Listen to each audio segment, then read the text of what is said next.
Hello friends, welcome back to my channel Ariful Islam. আজি আমি জানিম what is credit card. Credit card কি হয়? Credit card কেতিয়া ইউজ কৰিব লাগে? Credit cardৰ বেনিফিট কি কি? আমি credit cardৰ পৰা কেনেকৈ ৰিৱাৰ্ডছ পইণ্ট আৰ্নিং কৰিব পাৰোঁ? কি কোনবিলাক কাৰ্ড বেষ্ট ক্ৰেডিট কাৰ্ড হয়? সকলো বস্তু আমি এই ভিডিঅ'ত ডিছকাশ্যন কৰিম। তো আপোনালোকে সকলোৱে এই ভিডিঅ'টো সম্পূৰ্ণ চাওক। ভিডিঅ'টো স্কিপ নকৰিব। যদি ভিডিঅ'টো আপোনালোকে স্কিপ কৰে বহুত গুৰুত্বপূৰ্ণ পইণ্ট আপোনালোকে মিছ কৰিব। বলক আজি আমি কৰোঁ ক্ৰেডিট কাৰ্ডৰ এক্স-ৰে। তো ফ্ৰেণ্ডছ, ক্ৰেডিট কাৰ্ডটো কি হয় আৰু ডেবিট কাৰ্ডৰ পৰা ক্ৰেডিট কাৰ্ডৰ ডিফাৰেঞ্চটো কি? এতিয়া কথাটো হ'ল যে ডেবিট কাৰ্ডটো আমাৰ বেংকৰ একাউণ্টৰ লগত লিংক থাকে। আমাৰ একাউণ্টত যিমান টকা থাকিব আমি ডেবিট কাৰ্ডৰে ATM মেচিনৰ পৰা আমি সিমান টকাহে উইথড্ৰ কৰিব পাৰিম। কিন্তু ক্ৰেডিট কাৰ্ডটো আমাৰ কোনো বেংকৰ লগত লিংক নাথাকে। ক্ৰেডিট কাৰ্ডটো টোটেলি আমাক কোম্পানীয়ে মিনছ বেংকিং কোম্পানীবিলাকে আমাক ক্ৰেডিট লিমিট এটা দিয়ে। প্ৰত্যেকখন কাৰ্ডৰে আমাৰ কিছুমান লিমিট থাকে, যেনেকৈ কিছুমান কাৰ্ডৰ 25,000 থাকে, 30,000, 40,000, 50,000, 70,000 এনেকৈ আপ টু 3 লাখলৈকে ক্ৰেডিট কাৰ্ডৰ লিমিট থাকে, যিটো আমাক বেংকিং কোম্পানীবিলাকে আমাক লোন দিয়ে।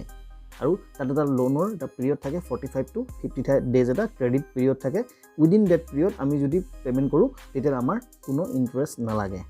তো আপোনালোকে ধৰিব পাৰিলে যে ডেবিট কাৰ্ড হ'লে আমাৰ বেংকৰ একাউণ্টৰ লগত লিংক থাকিব, তেতিয়া আমি যিমান টকা একাউণ্টত থাকিব আমি সিমান টকা উইথড্ৰ কৰিব পাৰিম। কিন্তু ক্ৰেডিট কাৰ্ডৰ কোনো লিমিট নাথাকে।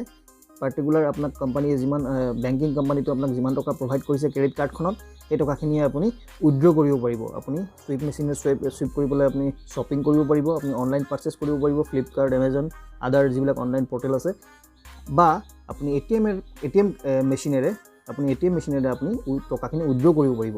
কিন্তু মই ৰিকমেণ্ড নকৰোঁ আপোনালোকে ATM মেচিনত গৈ পেলাই ক্ৰেডিট কাৰ্ডেৰে আপোনালোকে টকা উইথড্ৰ কৰা, কাৰণ যিদিনাখন আপুনি টকা উইথড্ৰ কৰিব সেইদিনাখনৰ পৰাই আপোনাৰ ইণ্টাৰেষ্টটো লগা ষ্টাৰ্ট কৰি দিব, যেতিয়ালৈকে আপুনি টকাখিনি মাৰি নিদিয়ে। তো ঠিক সেইকাৰণেই ক্ৰেডিট কাৰ্ডেৰে আপোনালোকে কেতিয়াও টকা উইথড্ৰ নকৰিব। আপোনালোকে অনলাইন শ্বপিং কৰক, আদাৰ যিবিলাক প্লেটফৰ্ম আছে যেনেকুৱা চুইপ মেচিনেৰে চুইপ কৰি পেলাই আপোনালোকে ট্ৰেনজেকশ্যন কৰক, কিন্তু আপোনালোকে ATMৰে উইথড্ৰ নকৰিব। এতিয়া বলক আমি ডিছকাশ্যন কৰোঁ যে এডভান্টেজেছ অফ ক্ৰেডিট কাৰ্ড। ফাৰ্ষ্ট এডভান্টেজটো হ'ল যে আপুনি বহুত ইমাৰ্জেঞ্চিত পৰিছে, আপোনাৰ ঘৰত এটা অসুখ হৈছে, আপুনি হস্পিটেলত আপোনাৰ ফেমিলি মেম্বাৰ কাৰোবাক লৈ যাব লগা হৈছে। এতিয়া কথাটো হ'ল যে আপোনাৰ 1 লাখ ৰুপিজৰ ইমাৰ্জেঞ্চি দৰকাৰ, য'ত আপোনাৰ বেংকৰ একাউণ্টত ফৰ এক্সাম্পল 20,000 টকা এটা আছে। এতিয়া কথাটো হ'ল আপুনি যদি আপোনাৰ লগত এটা ক্ৰেডিট কাৰ্ড থাকে আৰু ক্ৰেডিট কাৰ্ডৰ যদি ক্ৰেডিট ভেলুটো থাকে আপোনাৰ 1 লাখ, তেতিয়া আপোনাৰ সেই পাৰ্টিকুলাৰ কাৰ্ডখন ইউজ কৰি পেলাই আপোনালোকে পে'মেণ্টটো কৰিব পাৰিব ইমাৰ্জেঞ্চিত, য'ত আপোনাৰ লগত টকা নাই কিন্তু আপোনাৰ লগত কাৰ্ডখন থকাৰ কাৰণে আপোনালোকে পে'মেণ্ট কৰিলে আৰু আপুনি 45 to 50 ডেজ এটা পাই গ'ল। সেইটো উইদিন ডেট পিৰিয়ড আপুনি যদি পে'মেণ্টটো কৰি দিয়ে তেতিয়া আপোনাৰ কোনো ইণ্টাৰেষ্ট নালাগিব। এইটো হ'ল ফাৰ্ষ্ট এডভান্টেজ। ইমাৰ্জেঞ্চি টাইমত আমাৰ ক্ৰেডিট কাৰ্ডখন বহুত কামত আহে। ছেকেণ্ড এডভান্টেজটো হ'ল যেতিয়া আপোনালোকে শ্বপিং মলত গৈ পেলাই শ্বপিং কৰিব, চুইপ মেচিনত চুইপ কৰিব বা অনলাইন আপোনালোকে পাৰ্চেছ কৰিব, ফ্লিপকাৰ্ট হওক, এমেজন হওক, তেতিয়া তাত আপোনালোকৰ কিছুমান কেছবেক দিয়া থাকে। Particular banking sector wise Amazon বা ফ্লিপকাৰ্টে আপোনালোকক কিছুমান 5% ডিছকাউণ্ট দিয়ে। আৰু আপুনি যদি ক্ৰেডিট কাৰ্ডখন ইউজ কৰে, পাৰ্টিকুলাৰ বেংকটোৱে আপোনাক কিছুমান ৰিৱাৰ্ডছ পইণ্ট দিয়ে। এই ৰিৱাৰ্ডছ পইণ্টবিলাক আপোনালোকে পিছত ৰিডিম কৰিব পাৰে as a gift card voucher হিচাপে, বা আপুনি আদাৰ প্লেটফৰ্মত আপোনালোকে এইটো ৰিৱাৰ্ডছ পইণ্টটো আপোনালোকে ৰিডিম কৰিব পাৰে। এইটো এটা বহুত ধুনীয়া অপৰচুনিটি হয়, বহুত ধুনীয়া এটা আৰ্নিং বুলিও ক'ব পাৰোঁ, য'ত আমাৰ ক্ৰেডিট কাৰ্ড ইউজ কৰিলোঁ, আমি ইউজো কৰিলোঁ, ফ্ৰীটো আমাৰ ইউজ কৰা হ'ল, কিন্তু আমি লগতে আমাৰ কিছুমান ৰিৱাৰ্ডছ পইণ্টো পাই গ'লোঁ। তো এইবিলাক ভেৰাইটিজ আপোনাৰ এডভান্টেজেছবিলাক আমাৰ ক্ৰেডিট কাৰ্ডৰ লগত থাকে। কিন্তু ক্ৰেডিট কাৰ্ডখন ইউজ কৰিব লাগিব বহুত স্মাৰ্টলি যদি আপোনালোকে ক্ৰেডিট কাৰ্ড ইউজ কৰে, বেংকৰ টকাৰে আপুনি 45 পৰা 50 দিন আপোনালোকে ধুনীয়াকৈ চলিব পাৰিব। প্ৰচেছবিলাক মই নেক্সট কৈ আছোঁ। আৰু এটা এডভান্টেজ হ'ল যে যিহেতু বেংকিং কোম্পানীটোৱে আপোনাক ক্ৰেডিট কাৰ্ড এখন দিছে, তাৰমানে এইটো এটা আল্টিমেটলি এইটো পাৰ্চনেল লোন দিছে। 45 to 50 ডেজৰ এটা আপোনাৰ পিৰিয়ড দিছে, সেই পিৰিয়ডত আপুনি এটা লোন পাইছে। মিনছ লোন আপোনালোকে যদি ইউজ কৰে কাৰ্ডখন, তেতিয়াহ'লে এইটো এটা লোন হ'ল যে যিমান টকা হওক, আপোনাৰ 1 লাখ টকা কাৰ্ড হ'লে 1 লাখ টকাৰ এটা লোন পালে। এইটো আপুনি 45 পৰা 50 ডেজৰ ভিতৰত আপোনালোকে টকাখিনি মাৰি দিলে, তো আপোনাৰ কোনো ইণ্টাৰেষ্ট নালাগে। আপুনি যদি ভৱিষ্যতে বহুত ডাঙৰ এটা লোন ল'ম বুলি ভাবি আছে, তেতিয়াহ'লে আপুনি ক্ৰেডিট কাৰ্ডখন যদি ভালকৈ ইউজ কৰে, তেতিয়াহ'লে আপোনাৰ চিভিল স্ক'ৰ ইম্প্ৰুভ হোৱাটো ক্ৰেডিট কাৰ্ডে বহুত হেল্প কৰে। এতিয়া কথাটো হ'ল যে এডভান্টেজেছবিলাকতো আমি চালোঁ, এডভান্টেজ চাই থাকিলেতো নহ'ব, প্ৰতিটো বস্তুৰে যেনেকৈ এডভান্টেজেছ থাকে তেনেকৈ ডিছএডভান্টেজেছ থাকে আৰু ক্ৰেডিট কাৰ্ডৰ ডিছএডভান্টেজবিলাক বহুত ডেঞ্জাৰ হয় আপোনালোকে পইণ্টবিলাক বহুত ভালকৈ নোট কৰিব কাৰণ ক্ৰেডিট কাৰ্ডটো যদি আপুনি ভালকৈ ইউজ কৰিছে তেন্তে আপোনাতকৈ কোনো স্মাৰ্ট মানুহ নাই আৰু যদি আপোনালোকে ক্ৰেডিট কাৰ্ডখন যদি স্মাৰ্টলি ইউজ কৰা নাই তেতিয়াহ'লে আমাৰ জিন্দগী বৰবাদ কৰি দিব credit কাৰ্ডে first disadvantage 45 to 50 days যিটো আমাক ক্ৰেডিট পিৰিয়ড দিলে এই ক্ৰেডিট পিৰিয়ডটোৰ পৰা যদি এক দিনো বেছি আপোনালোকে যায় আপোনালোকৰ ডিউ ডেটটো যদি পাৰ হয় যেনেকৈ ফৰ এক্সাম্পল আপোনাৰ প্ৰত্যেক মাহৰ 15 তাৰিখ আপোনাৰ চাইকেলটো ষ্টাৰ্ট হয় ক্ৰেডিট কাৰ্ডৰ যিটো চাইকেলটো বিলিং চাইকেলটো ষ্টাৰ্ট হৈছে আপুনি এক্সাম্পল ফেব্ৰুৱাৰী মাহৰ 15 তাৰিখ আপোনাৰ ক্ৰেডিট কাৰ্ডৰ চাইকেলটো ষ্টাৰ্ট হ'ল তেতিয়াহ'লে আপোনালোকে যদি ফেব্ৰুৱাৰী মাহৰ 15 তাৰিখে টকাখিনি যদি ক্ৰেডিট কাৰ্ডটো আপুনি ইউজ কৰে তেতিয়াহ'লে আপোনাৰ পে'মেণ্ট ডেটটো থাকিব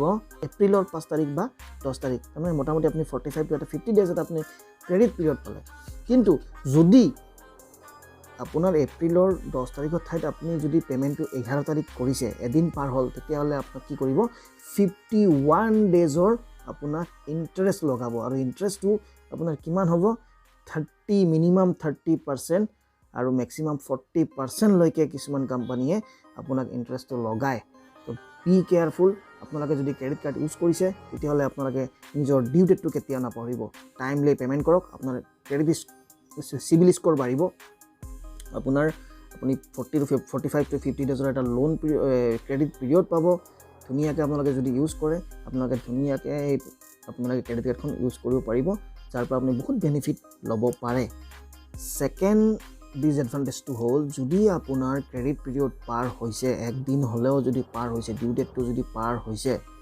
তেতিয়াহ'লে আপোনাৰ ড্ৰাষ্টিকেলি আপোনাৰ চিভিল স্ক'ৰ ডাউন হ'ব ড্ৰাষ্টিকেলি ডাউন হ'ব তো সেই চিভিল স্ক'ৰটো উঠাওঁতে আপোনাৰ আৰু 2-3 বছৰ 4 বছৰ 5 বছৰ লাগি যাব পাৰে তো ইট ইজ ভেৰি মানে আপোনালোকে কনচিয়াছ হওক যদি আপুনি ক্ৰেডিট কাৰ্ড ইউজ কৰিছে নিজৰ ডিউ ডেটটো কেতিয়াও নাপাহৰিব আৰু মই কওঁ যে এইটো বেষ্ট প্ৰতিটো বেংকিং ছেক্টৰৰে নিজৰ এপছ থাকে আপোনালোকে তাতে অটো পে এনেবল কৰি থওক অটো পে হ'লে কি হ'ব আপোনালোকৰ ডিউ ডেটত অট'মেটিকলি বেংকে নিজেই আপোনাৰ ছেভিং একাউণ্টৰ পৰা তেওঁলোকে টকাটো ডেবিট কৰি ল'ব তো আপোনাৰ কোনো টেনশ্যন নাথাকিব কিহত কাৰণ যে আমি আজিকালি বহুত ব্যস্ততাত থাকোঁ তো ব্যস্ততাত থাকিলে আমি হয়তো আমাৰ ডিউ ডেটবিলাক পাহৰি গ'লে আমাৰ ড্ৰাষ্টিকেলি আমাৰ বহুত ক্ষতি হ'ব আমাৰ ইণ্টাৰেষ্ট লাগিব আমাৰ চিভিল স্ক'ৰ ডাউন হ'ব চিভিল স্ক'ৰ উঠাওঁতে আমি বহুত কষ্ট হয় আৰু এবাৰ যদি চিভিল স্ক'ৰ ডাউন হয় ভৱিষ্যতে আপুনি লোন পাওঁতে আপোনাৰ বহুত দিগদাৰ হয় তো এনেকুৱা ডিছএডভান্টেজবিলাক আমাৰ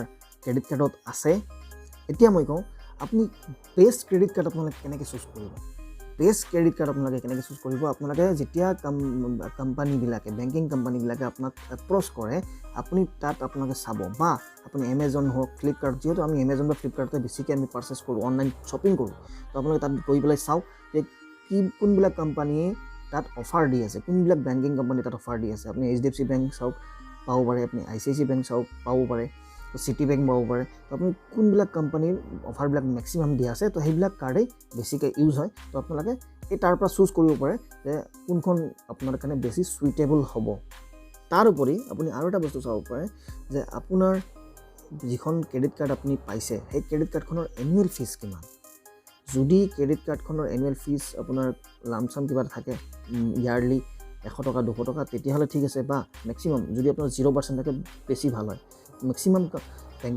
প্ৰাইভেট বেংকবিলাকে আপোনাক 0% এনুৱেল ফিজ থকা ক্ৰেডিট কাৰ্ডে প্ৰভাইড কৰে তো মই বেটাৰ প্ৰিফাৰ কৰোঁ আপোনালোকক যে আপোনালোকে প্ৰাইভেট ছেক্টৰত যাওক কাৰণ তাত আপোনাক বিভিন্ন ফেচিলিটি পাব বিভিন্ন অফাৰ পাব তো তাৰ পৰা আপুনি এটা ভাল কেছবেক বা ৰিৱাৰ্ড পইণ্ট আৰ্ণ কৰিব পাৰে এতিয়া কথাটো হ'ল যে মই কি ক্ৰেডিট কাৰ্ড ইউজ কৰোঁ মই আপোনালোকক ইনষ্ট্ৰাকশ্যন দি আছোঁ কিন্তু মই ক্ৰেডিট কাৰ্ড ইউজ কৰোঁ আৰু মোৰ লগত ক্ৰেডিট কাৰ্ডত কি ঘটনা হৈছিলে মই আপোনাক এতিয়া অকণমান কৈ দিছোঁ কাৰণ ক্ৰেডিট কাৰ্ডৰ যিটো বেনিফিট আৰু ক্ৰেডিট কাৰ্ডৰ যিটো ডেঞ্জাৰ সেইটো মই কৈ আছোঁ ফাৰ্ষ্ট মই ক্ৰেডিট কাৰ্ড লৈছিলোঁ আপোনাৰ HDFC বেংকৰ HDFC বেংকৰ পৰা মই গাড়ী এখন লৈছিলোঁ সেইকাৰণে মোক এখন ক্ৰেডিট কাৰ্ড প্ৰভাইড কৰিছিলে এতিয়া কথাটো হ'ল ক্ৰেডিট কাৰ্ডৰ মই ইউজটো জনা নাছিলোঁ ক্ৰেডিট কাৰ্ডৰ যেতিয়া ইউজটো জনা নাছিলোঁ মই মোৰ ফিজুল খৰচাবিলাক মই সকলো খৰচাবিলাক মই ক্ৰেডিট কাৰ্ডে কৰিছিলোঁ মই ৰিচাৰ্জ কৰা মোবাইল ৰিচাৰ্জ পেট্ৰল ভৰোৱাৰ পৰা আৰম্ভ কৰি এভৰিথিং মোৰ ছেভিং একাউণ্টত টকা আছিলে কিন্তু মই ক্ৰেডিট কাৰ্ড ইউজ কৰিছিলোঁ আৰু যেতিয়া দেখিছিলোঁ যে মই ফৰ এক্সাম্পল মই 20,000 টকা এটা এক মাহত খৰচ কৰিলোঁ,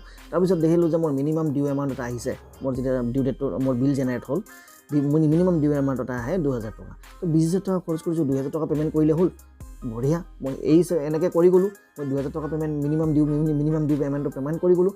তাৰপিছত এটা সময়ত দেখিলোঁ যে মোৰ যিটো আপোনাৰ ক্ৰেডিট স্ক'ৰ আছিলে সেইটোতো বহুত ডাউন হ'লেই, তাৰ উপৰি মোৰ আজি 5 years হৈ গ'ল মোৰ HDFC বেংকৰ ক্ৰেডিট কাৰ্ডখনৰ মই ক্ৰেডিট থকা টকাখিনি মই কমাই আনি পেলাই জিৰ' কৰিব নোৱাৰিলোঁ। মোৰ সদায় ইণ্টাৰেষ্ট লাগি কম্পাউণ্ডিং ইণ্টাৰেষ্ট লাগি এটা হিউজ এমাউণ্ট হৈ গৈছিলে। কিন্তু যেতিয়া মই ফাইনেন্সিয়েল মেনেজমেণ্ট নিজৰ ওপৰত এপ্লাই কৰিলোঁ, মই যেতিয়া টিউটৰিয়েলবিলাক ভালকৈ ষ্টাডি কৰিলোঁ, এছেট মেনেজমেণ্টৰ বিষয়ত ষ্টাডি কৰিলোঁ, ফাইনেন্সিয়েল গ'লবিলাক প্লেনিং কৰিলোঁ নিজে, তাৰপিছত মই দেখিলোঁ যে this is not the process. আপুনি যদি যিখিনি টকা খৰচ কৰিছে আপুনি কমপ্লিট এমাউণ্ট আপোনালোকে প্ৰতি মাহতে পে'মেণ্ট কৰি যাওক ক্ৰেডিট কাৰ্ডত। আদাৰৱাইজ আপোনাৰ ইণ্টাৰেষ্টৰ ওপৰত ইণ্টাৰেষ্ট লাগি এটা হিউজ এমাউণ্ট হৈ যাব, বহুত ডাঙৰ বাৰ্ডেন এটা হৈ যাব, লাষ্টত আপোনাৰ মূৰে কাম নকৰা হৈ যাব। তো সেইটো কাৰণে মই লাষ্ট 2 yearsৰ পৰা এতিয়া ক্ৰেডিট কাৰ্ডখন ইউজ কৰি আছোঁ, কিন্তু বহুত স্মাৰ্টলি। তো সেই স্মাৰ্টনেছটো আপোনালোকে ইউজ কৰক, বহুত ধুনীয়াকৈ আপোনালোকে চলি যাব পাৰিব। এতিয়া মই আপোনাক দেখাওঁ, মই 3খন ক্ৰেডিট কাৰ্ড মই ইউজ কৰোঁ। 3খন ক্ৰেডিট কাৰ্ড, এইখন হৈছে মোৰ HDFC বেংকৰ ICICI বেংকৰ প্লেটিনাম ক্ৰেডিট কাৰ্ড, এইখন হৈছে মোৰ Amazon pay ICICI credit card. যেতিয়া মই এমেজনত শ্বপিং কৰোঁ, কাৰণ ইয়াৰ এমেজনৰ নিজৰ ক্ৰেডিট কাৰ্ড হয়, তো ইয়াৰ পৰা বহুত ডিছকাউণ্ট মই এমেজনে প্ৰভাইড কৰে। আৰু থাৰ্ডটো হ'ল HDFC বেংক ক্ৰেডিট কাৰ্ড। এইখন মোৰ ফাৰ্ষ্ট আছিল, যিখনে মোক ধোকা দিয়া নাছিল একচুৱেলি, কিন্তু মই নিজৰ ধোকাটো মই নিজে লৈছিলোঁ। মই ইউজ কৰিব জনা নাছিলোঁ স্মাৰ্টলি, এতিয়া মই বহুত ধুনীয়াকৈ স্মাৰ্টলি ইউজ কৰোঁ। কেনেকৈ ইউজ কৰোঁ? মোৰ 2টা ছেভিং একাউণ্ট আছে, ঠিক আছে। আপোনালোকে কি কৰিব, আপোনালোকে যদি ক্ৰেডিট কাৰ্ড কৰিছে, মই এইখন কাৰ্ডেৰে মোৰ ডে টু ডে লাইফৰ যিখিনি খৰচ হয় মই সেই খৰচটো কৰোঁ HDFC বেংকৰ ক্ৰেডিট কাৰ্ডেৰে। মই যেতিয়া খৰচ কৰোঁ, মই পেট্ৰল ভৰাওঁ, মোৰ ছেভিং একাউণ্ট ষ্টেট বেংকৰ যিখন ছেভিং একাউণ্ট আছে, যিটো মোৰ প্ৰাইমাৰী ছেভিং একাউণ্ট হয়, সেই ছেভিং একাউণ্টৰ পৰা লগে মই কি কৰোঁ, HDFC বেংকৰ ক্ৰেডিট কাৰ্ডত HDFC বেংকৰ মই ছেভিং একাউণ্টত মই টকাখিনি ট্ৰান্সফাৰ কৰি দিওঁ। ফৰ এক্সাম্পল, মই যদি 500 টকাও খৰচ কৰোঁ ইয়াৰ পৰা, তেতিয়াহ'লে মই 500 টকা মই HDFC বেংকৰ ক্ৰেডিট কাৰ্ডত মোৰ SBIৰ পৰা ট্ৰান্সফাৰ কৰি লগে দি দিওঁ। তেতিয়াহ'লে কি হয়, আপোনাৰ টকাখিনি নিজৰ লগতে থাকিলে, কিন্তু আপোনাৰ টকাটো ছাইড হৈ থাকিল। আপোনাৰ যিটো প্ৰাইমাৰী ছেভিং একাউণ্ট আছে তাত নাথাকাৰ কাৰণে কি হ'ল, আপুনি তেতিয়া খৰচা যেতিয়া কৰিব, আপোনাৰ নিজৰ প্ৰাইমাৰী একাউণ্টৰ পৰা কৰিম খৰচা, নিশ্চয় মই প্ৰাইমাৰী একাউণ্টৰ পৰাই মই খৰচা কৰিম, তেতিয়া মোৰ তাত টকাখিনি থাকিব, সেই হিচাপে মই প্লেনিংটো কৰি ল'ব পাৰোঁ। এইটো এটা বহুত ধুনীয়া প্ৰচেছ হয়। মই আপোনালোকক সেইকাৰণে কৈছোঁ যে এনেকুৱা লাৰ্ণিংবিলাক মোক আগতে কোনেও দিয়া নাছিল, মই নিজে ষ্টাডি কৰি পেলাই শিকিলোঁ। মই সেইকাৰণে যে আপোনালোকে যাতে ভৱিষ্যতে বিপদত নপৰে, সেইটো কাৰণে মই আপোনালোকৰ আগত মই এই ভিডিঅ'টো লৈ আহিছোঁ যে আপোনালোকে স্মাৰ্টলি কেনেকৈ ক্ৰেডিট কাৰ্ড ইউজ কৰিব। এতিয়া মোৰ এইখন ক্ৰেডিট কাৰ্ড যিখন কৈছোঁ মই, ICICI বেংকৰ যিখন মোৰ ক্ৰেডিট কাৰ্ড আছে, প্লেটিনাম ক্ৰেডিট কাৰ্ড, এইখন ক্ৰেডিট কাৰ্ড মোৰ 70,000ৰ মোৰ ক্ৰেডিট লিমিট আছে। আপোনালোকে যদি চিভিল স্ক'ৰত হেম্পাৰ হ'ব নোখোজে, তেতিয়াহ'লে আপোনালোকে 100% কেতিয়াও ক্ৰেডিট কাৰ্ডত 100% খৰচ নকৰিব, আপোনালোকে 30% এটা ৰাখি থৈ দিব। মোৰ 70,000 আছে, মই 40,000 ইউজ কৰোঁ এইখনৰ। এভৰি মান্থ 40,000 ইউজ কৰোঁ। প্ৰতি মাহত 20 তাৰিখে মোৰ ডিউ ডেট থাকে, 19 তাৰিখে মই পে'মেণ্ট কৰি দিওঁ। তো তেনেকৈ ধুনীয়াকৈ নেক্সট মাহৰ মই আকৌ 19 তাৰিখে পে'মেণ্ট কৰি দিলোঁ। ইয়াৰ পিছত মই আকৌ 21 তাৰিখে ওলাই লোৱাৰ পিছত নেক্সট মাহত আকৌ 19 তাৰিখে পে'মেণ্ট কৰি দিওঁ। তাৰ এতিয়া মোৰ 40,000 ৰুপিজটো মোৰ ফ্ৰীতে অহা হৈ আছে। তো this is the process actually. এই প্ৰচেছেৰে আপোনালোকে ইউজ কৰিব পাৰে। ক্ৰেডিট কাৰ্ডখন স্মাৰ্টলি যদি ইউজ কৰে, আপোনাৰ বেংকৰ টকা আপুনি ফ্ৰীতে 45 to 50 days আপোনালোকে ইউজ কৰিব পাৰিব। তাৰপিছত আকৌ পে'মেণ্ট কৰি দিয়ক, এদিন যাব দিয়ক, নেক্সট আকৌ ওলাই ল'ব পাৰে। It is a very smart way to use the credit card. তো আজি এইখিনিয়ে হ'ল, এইখিনিয়ে মই ডিটেইলছ আপোনালোকৰ লগত ক'ব বিচাৰিছিলোঁ যে এই 3খন ক্ৰেডিট কাৰ্ড মই এতিয়া স্মাৰ্টলি ইউজ কৰি আছোঁ। যে আগতে যিবিলাক লাৰ্ণিং পাইছোঁ মই, সেই লাৰ্ণিঙৰ পৰা মই আপোনালোকক এটা নলেজ দিবলৈ চেষ্টা কৰিলোঁ। যদি আপোনালোকে ভিডিঅ'টো ভাল পাইছে, আপোনালোকে মোৰ চেনেলটো ছাবস্ক্ৰাইব কৰি দিব আৰু লাইক বাটনটো ক্লিক কৰি দিব আৰু সকলোৰে মাজত শ্বেয়াৰ কৰি দিয়ক, কাৰণ নলেজ বিতৰণ কৰাটো খুবেই দৰকাৰ। আমাৰ মাজত ক্ৰেডিট কাৰ্ড লৈ পেলাই বহুত মানে ভুল ধাৰণা কিছুমান থাকে। আপোনালোকে যদি স্মাৰ্টলি ইউজ কৰে, এইটো বেংকিং ছেক্টৰৰ এটা বেষ্ট প্ৰডাক্ট হয় ক্ৰেডিট কাৰ্ডটো। আৰু যদি আপোনালোকে স্মাৰ্টলি ইউজ নকৰে, তেতিয়াহ'লে আমাৰ লাইফটো ধ্বংস কৰি দিব। কাৰণ ইণ্টাৰেষ্টৰ ওপৰত ইণ্টাৰেষ্ট লাগি আপোনাৰ এনেকুৱা হ'ব যে আপোনাৰ মূৰে কাম নকৰা হৈ যাব। তো এইটোৱে আপোনালোকে ভালকৈ স্মাৰ্টলি ইউজ কৰক ক্ৰেডিট কাৰ্ড, কাৰণ ক্ৰেডিট কাৰ্ডেৰে আপোনালোকে বহুত আপোনালোকে কিছুমান ডিছকাউণ্ট ভাউচাৰ ৰিডিম কৰিব পাৰিব, আপোনাৰ ৰিৱাৰ্ডছ পইণ্ট ৰিডিম কৰিব পাৰিব, আদাৰ বহুত বেনিফিটবিলাক আপোনালোকে ক্ৰেডিট কাৰ্ডেৰে ল'ব পাৰে। তো আপোনালোকে যদি ভিডিঅ'টো ভাল পাইছে, সকলোৰে মাজত শ্বেয়াৰ কৰি দিয়ক। আৰু এনেকুৱা নতুন ভিডিঅ', নতুন নলেজেবল ভিডিঅ' মই আপোনালোকৰ মাজত লৈ আকৌ অতি সোনকালে আহি আছোঁ। আজিৰ কাৰণে বাই বাই।